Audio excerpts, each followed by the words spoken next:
All right, folks, thanks for being here. We'll open up today's press conference. Tom Tiberi, WBNS. Coach, with Tennessee coming, first time ever, December 12th, the game in there, what's the message to the fans, and what do you guys need from them? Because this is kind of, the CFP is going to do what they're going to do, but what's your message to the fans? Well, I'm excited for our players, but I'm excited for our fans to get back together this Saturday in the Shoe for an historic event like we talked about last time. This is a, right now the first time it's ever happened before, and I think for everyone to get back together is exciting. And I know our players are that way. We had our senior tackle yesterday, and to listen to these guys get up there and talk about how much they love this university, they love their teammates, they love this program, and then to spend some time with the parents and talk to them about their sons and the work and the sacrifice they've made.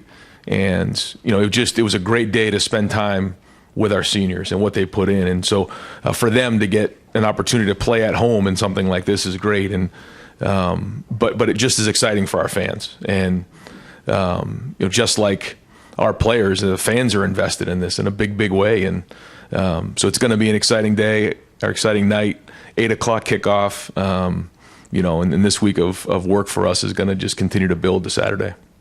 Bill Landis, Kings of the North.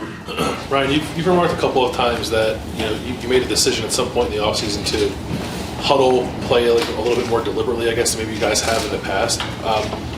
Why was that ultimately the path you guys wanted to take? And with 12 games of data now, do you feel like you got what you wanted out of that? Yeah, from the beginning of the season, the idea was that this is a new era. This is a new season for us. Obviously with the number of games that we've been in, and also with the addition of coach-to-player communication. There's just, there's different things that come in schematically that way, but also the number of plays came down. I think the other thing, too, about the huddle, which was significant this year for us, was just getting everybody together and having Will be in the huddle and look everybody in the eye, talk to him about the down and distance, talk to him about what happened on the last play, and bring everybody together, the offensive line talking together, the receivers. And that's important. It really is. It's kind of something we've almost lost when you're in a no huddle situation. You can find yourself almost on your own. And having Seth in the huddle at times this year was great. And so that's been a big part of it. Mixing in the no huddle part of it as a change of pace certainly does change the tempo and can be an advantage. And so we'll certainly make sure that's part of our plan as we head into the playoffs. It has been this year as well. We've used both of them. But I think with the change of pace in terms of the clock stopping after first downs really only happening inside of 2 minutes now, the games go faster, and so it's a lot more focus on efficiency. And we're going to play against a team that's going to play fast here on Saturday night. So we know what we need to do defensively in terms of getting lined up, and they're going to challenge us. And they're a very good team. I give Tennessee a lot of credit. They're well coached and they have a great attack. And so we have to do a great job of getting lined up in those situations. But I think for us, we found a good rhythm with that. I think it's allowed us to be more efficient. But there's also times when we need to speed it up to put more stress on the defense. Guys, we're going to need to stick to just one and done questions just because we're on a little bit of a time schedule with all the other players and coordinator coming. Let's go with Tony Girdman, Buckeye Huddle. Ryan, with the portal now going on, how difficult is it to put a roster together while also preparing for a playoff? And how much of your daily hours are put into the portal right now, keeping your team together and bringing in new players? Well, the number one focus is Tennessee right now. But as you know, you can't just live in a vacuum, and we have to plan for the future. And the fact that these players having to make a decision right now, knowing that the playoffs haven't even started yet, is very difficult on them. It's difficult on us. That's just the way it is. You're asking kids to make decisions on their future, yet they still want to be with their team and play in the playoffs. And their teammates who are seniors are relying on them to still be part of the team. So, all challenges for us, but I think we're handling it well. I think that we have a group of guys that want to be together and understand what's ahead of us. For the staff, we're doing everything we possibly can to make sure that we're retaining the players and providing them what they need, and then also making sure that if there are some things in the portal that we need to fill holes with, we'll do that. And there's some good players out there, but the number one focus right now is beating Tennessee. Dave Biddle, 24/7 Sports. Ryan, what's the plan on the offensive line? You alluded, when we talked to you 2 weeks ago, there might be some changes there. Any changes forthcoming? Luke Montgomery's got some reps at guard, and so you're probably going to see him at guard some this game. We'll see how this week goes, but Austin will be rotating in there as well with Tegra. So that'll be the plan now. We still have a whole week of preparation, and things can change, as of tomorrow, when we get on the field. But the plan right now would be to rotate those guys. Dan Hope, Lebanon Warriors.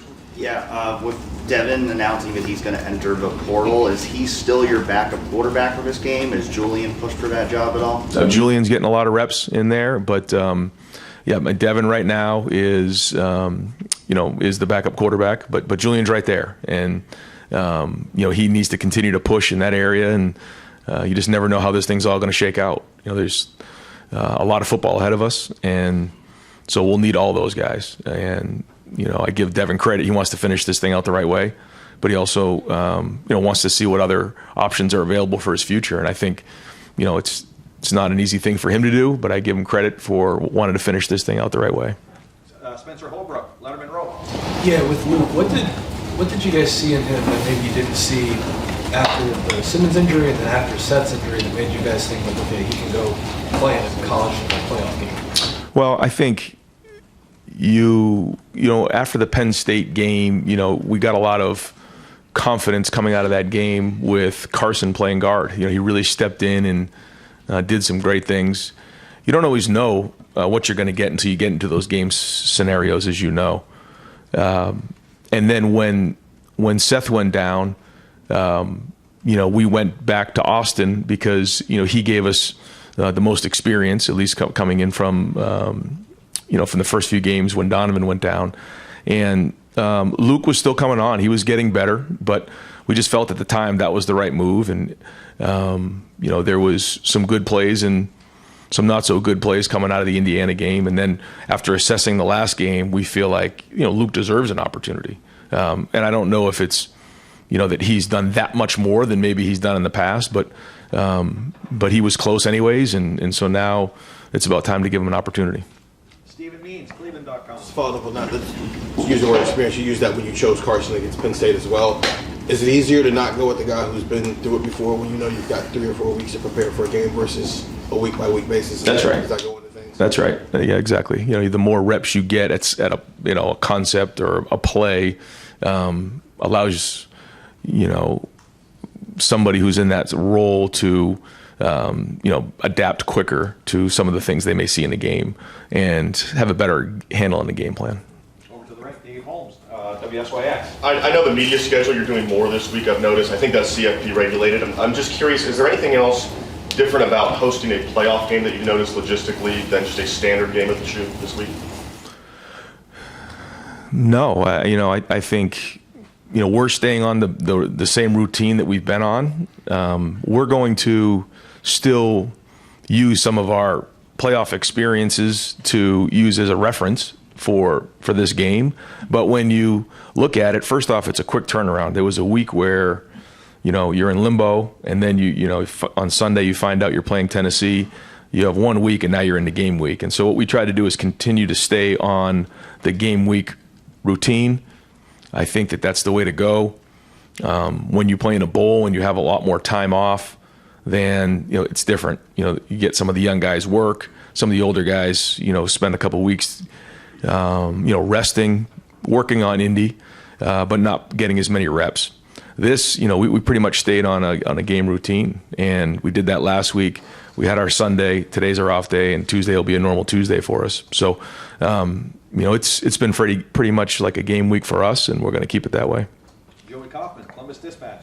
Just to quickly clarify on Luke, has he been repping at left and right, and that rotation would include repping both of those guys? He's been mostly getting reps at left, but he will have an opportunity to get reps at right as well. And the guys who went in the portal, last week, other than Devin, Gabe, and some of those guys? What is their status as far as being on the roster for the playoff? Yep. So Gabe will not be on the roster, and then who else? Kojo and Jaden. And Koj will be. Jaden will not be. Yep. Adam King, WBNS. I know that you'd never just want to force feed wide receivers. You want the offense to develop and do what it can. But when you see the target share that maybe guys like Emeka and Jeremiah have taken a little bit of a decline there at the end of the year, how do you go about balancing getting them the ball but making sure you're not forcing it? Yeah, I think, you got to learn coming out of the season on, what you've, where you've been. I think that the team that we started with at the beginning of the season, where we were in the middle of the season and where we are now are all three different areas for different reasons. And the bottom line is when you look at where we are right now, we've got to make sure that we're maximizing our strengths and minimizing our weaknesses or deficiencies. And that we all have to take accountability to do our job. Like those are the areas that, we got to focus on. Now, what does that mean schematically? I don't really want to get into that, but that's the bottom line. And, we are in a different place when you think about where our offense was at the beginning of the year, the middle of the season, and now it's different. Same thing with our defense. What we thought going into the season, mid-season, and now you can see that we've changed. Now, it hasn't been drastic, but enough. And I think that's the most important thing. So, yeah, we got to make sure that we're getting our best players the ball. But that's what when I'm talking about, maximizing our strengths, we got to be able to do that. And that's very important in this game. Austin Ward, podcast. Ryan, did you all feel like Will was limited at all in the second half against Michigan? And I don't know how specific you would get into that, but how has he responded since then? He's doing great. He's had a good couple weeks of practice. He's ready to go. I know he wants to, just like all of us, move on and focus on Tennessee. There's certainly plays that he'll want to have back in that game. But one thing about Will is, he's got a very positive mindset. And he's very resilient. And you can see he's got a bounce in his step right now. He wants to get back on the field as fast as he possibly can. You can see that. And, he wants to lead this offense. And it's going to be a very important part of this game on Saturday night is his leadership. And he'll be ready to go. Cameron Teague Robinson, The Athletic. Ryan, I know 2022 is a little different. Obviously, you were a play caller. Obviously, you lost that game at Georgia, but it seemed like that game, after losing to Michigan, you guys played a little more free, a little more loose. What can you take away from the lead up to that game and apply with this group from the lead off from Michigan losses to now? Yeah, I think there was guys who were part of that game on the team and part of being in the playoffs, so they know what it's like to play in the playoffs, which is great. There's a bunch of guys in the room that don't. I think for us to recognize that, once you get into the playoffs, it's a brand new start. And I think that's what our guys have recognized now. The fact that, they've earned the opportunity to play in the playoffs. That's it. We have 2 top 5 victories, and we have 10 wins. And there's a lot of teams across the country that aren't in the playoffs. So the bottom line is, we are in the playoffs. And, every team is going to have their issues and deficiencies, and the teams that can address those the best are going to win this thing.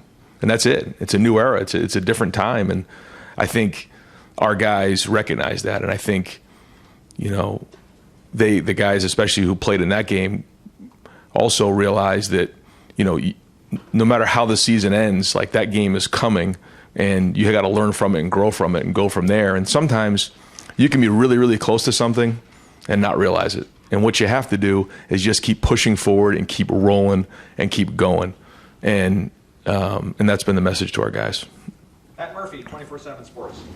Ryan, you talked about the tempo of Tennessee a little bit, but when you're facing a team that moves as quickly as they do, how does that impact everything you guys are doing? Both, I imagine it affects both sides of the ball a little bit. What impact does that have on you guys? Well, Chip was one of the first to ever do this, and I was his quarterback. So we were laughing about that the other day, and it's kind of gone full circle.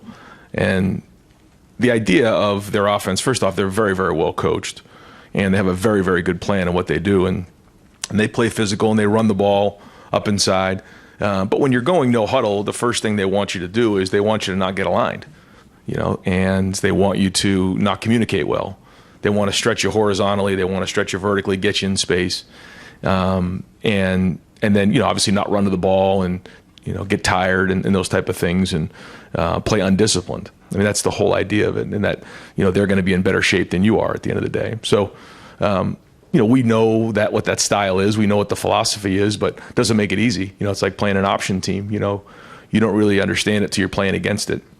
So we've had a couple weeks to prepare for this. I think the preparation's been good. I think Jim's plan is excellent going in, and I think that our scout teams have done a good job. We've been doing some good work to try to press our guys and make sure they understand how stressful it is to play against this style. But ultimately, it's still going to come down to taking on blocks, defeating blocks, and tackling in space. Dylan Davis, Delaware Gazette. On Selection Sunday, you talked about wanting your team to play free and without fear of consequence, and I'm guessing as a head coach that falls largely on you to facilitate that. How have you been different? Obviously, your team didn't play. There was nothing free and easy about them in that Michigan game. How have you facilitated that? How have you changed your approach to this game compared to again, like the fans, like the university, like our players, the coaches, myself, we are all invested in this thing in a big way. And, I wish some of you guys could have, seen our senior tackle yesterday just to see how much these players care, how much these coaches care. And,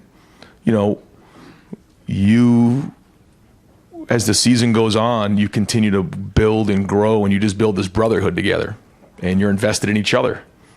And so, when you win a game, it's thrilling. When you lose a game, it can be heartbreaking. And we understand that, and we're not going to apologize for that because we care a lot, and we know what it means to Ohio State to win football games around here. We understand what that game means. But ultimately, that's behind us, and you learn from it, and then you move on, and that's it, because it doesn't do us any good moving backwards. So that's it. The focus is on Tennessee. You grow, you build, and I think this team is prepared to go play in this playoffs. I don't know the other teams. There's great teams out there, but I know this team, and I know what they're made of, and they're resilient, and they're tough, and they're mature. And again, they care a lot about Ohio State. They care about this team, this university, just like the coaching staff and myself. And we're going to play our tails off on Saturday night. Rob Aller, Columbus Dispatch. Yeah, Ryan, along those lines, you're dealing with 18, 19-year-old kids. That's got to be one of the challenges of coaching is keeping them up and buoyant, although you said they're very mature. Is it almost good that you have some distance between a really tough loss and this game, that you kind of recover, I guess? Well, when you it's like 1 week, okay, that's one thing, a month, there's another challenge with that. 3 weeks is kind of the sweet spot. It allowed us the week to sort through, the issues and get them addressed, take accountability, because that's the big part of that. Nothing matters if the problems aren't fixed, and then we don't make adjustments. That's what it comes down to. And then the recognition that, okay, we're in the playoffs now. That game's behind us. The game is never going to change. It's never going to change here at Ohio State. However, the playoffs have. The expanded playoffs have. The format has. This is very different than it's been in the past. So, all right, we're in this thing. And now we got 2 weeks to prepare. So I think that part's been good, and that's kind of been the layout. Jake Trotter, ESPN. Yeah, Ryan, off what you just said, with the veteran group you have, how challenging has it been to get this team ready to go for the playoff after such an emotionally tough loss, with the pressure, if it's even possible, even more amplified now? Well, I think as a group, everybody leaned on each other and pushed each other. And I think when you look at the guys in this program, you see great guys. You see first off, you see great players, but you see great men, mature men. We have 29 seniors the other day who spoke at senior tackle, and I just couldn't be any prouder of the type of guys that these men are. And they understand. They understand what's at stake. They understand when they come here the high expectations of what's expected, but they also know what's in front of them. And like anything else, once you identify it and you move on, that's life. And there's going to be ups and downs. And several of our seniors talked yesterday at the senior tackle about the ebbs and flows of life. And when things are really good, you got to enjoy them. When things aren't, you got to hang on and continue to get them fixed. And then eventually you're going to get them back on track. And that is life. And life is a fight. So, when you have a mature group like this, is it easy? No, it's not easy, but it certainly helps to have a great group. And we had a really good week of practice last week with great energy, and we're going to have another great week this week. Bill Rubinowitz, Columbus Dispatch. We're going to talk to Chip after we talk to you. What kind of discussions did you have with him about the game plan against Michigan and how you learn from that and move forward? I mean, as you said, maximize what you have and mask your deficiencies. We all know what those are. What kind of conversation should you have with Chip, and how much kind of soul searching do you think he has done about that game? Well, I think there's two things. I think one, again, we have to maximize our personnel. We've talked about that. I think the second thing is, in some of these games moving forward, just like in this last game, I think we were only 33% or 32%. It might even been a little bit less, but it was right around 30% of our total snaps were what we call CNN, situation normal, which means first and second down in the middle of the field. There was coming out situations, there was 2-minute situations, there was third down situations, there was red zone situations. And, I don't think we did a very good job in those situations. And we talk about situations a lot. We had a turnover in coming out. We had 5 opportunities in a red zone. We only had 10 points. And I didn't think we were particularly good on third down. And so we've got to do a better job in those situations. I think that is very, very important. Now, in those situations, schematically, how do we want to attack a defense? I think that's good conversation. We are a different offense than we were 3 weeks ago, 5 weeks ago, and at the beginning of the season. I think we need to recognize that. But that's not just the only thing here. There was a lot that went into that game, and we got to make sure we're playing good situational football. Pat Forty, Sports Illustrated.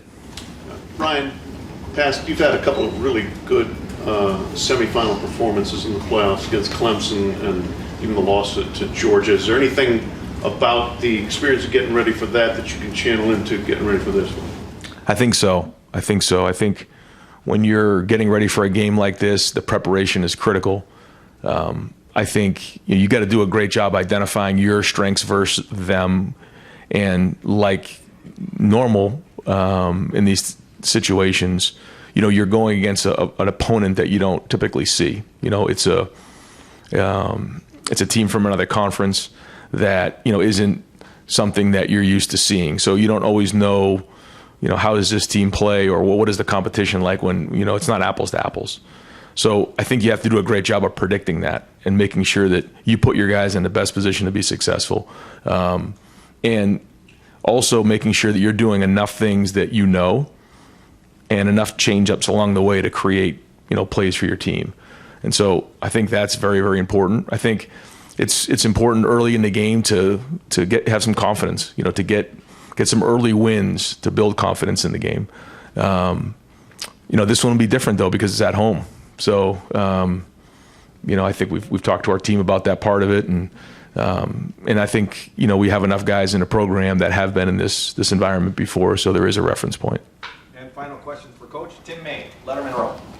You only get one, right? There's like 3.